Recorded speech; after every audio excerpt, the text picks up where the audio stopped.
Oke, sebelumnya kita akan melakukan wawancara mengenai pengalaman belajar pada website Rumah Observasi. Boleh perkenalkan nama dan kelas serta sekolahnya.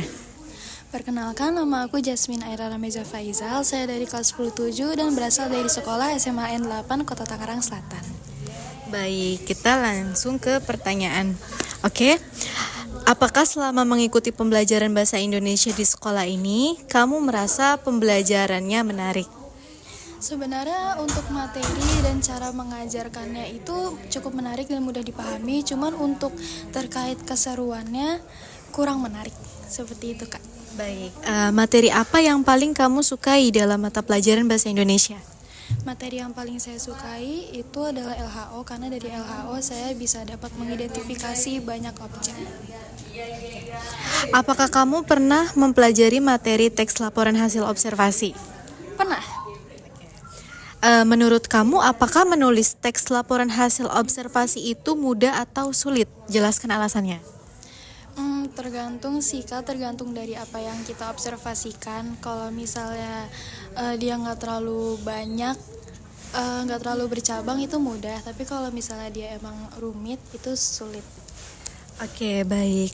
Lalu media apa yang biasanya digunakan guru bahasa Indonesia saat mengajarkan materi menulis teks laporan hasil observasi?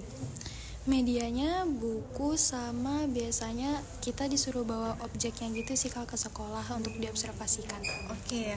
Bagaimana pendapat kamu terhadap media pembelajaran yang selama ini digunakan oleh guru? Menurut saya kurang menarik Kak, karena kayak kita nggak bisa terlalu interaksi lebih banyak, jadi pembelajaran tuh rasanya kurang seru, seperti itu. Oke. Apakah kamu pernah menggunakan website atau media berbasis internet dalam pembelajaran di sekolah? Pernah, karena untuk searching beberapa definisi, ciri-ciri, dan sebagainya. Baik, lalu bagaimana pendapat kamu jika pembelajaran menulis teks laporan hasil observasi dilakukan dengan menggunakan website pembelajaran seperti Wix atau Rumah Observasi?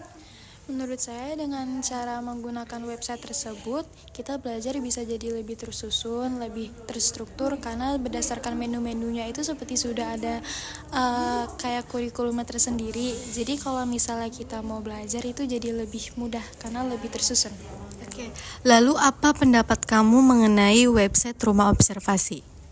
Menurut saya website Rumah Observasi itu cukup membantu untuk kita belajar tentang teks laporan hasil observasi, karena di situ kita bisa, sesuai yang tadi saya bilang, belajarnya bisa lebih terstruktur karena sudah tersedia berbagai menu-menu dan bisa lebih memahami materi yang disampaikan.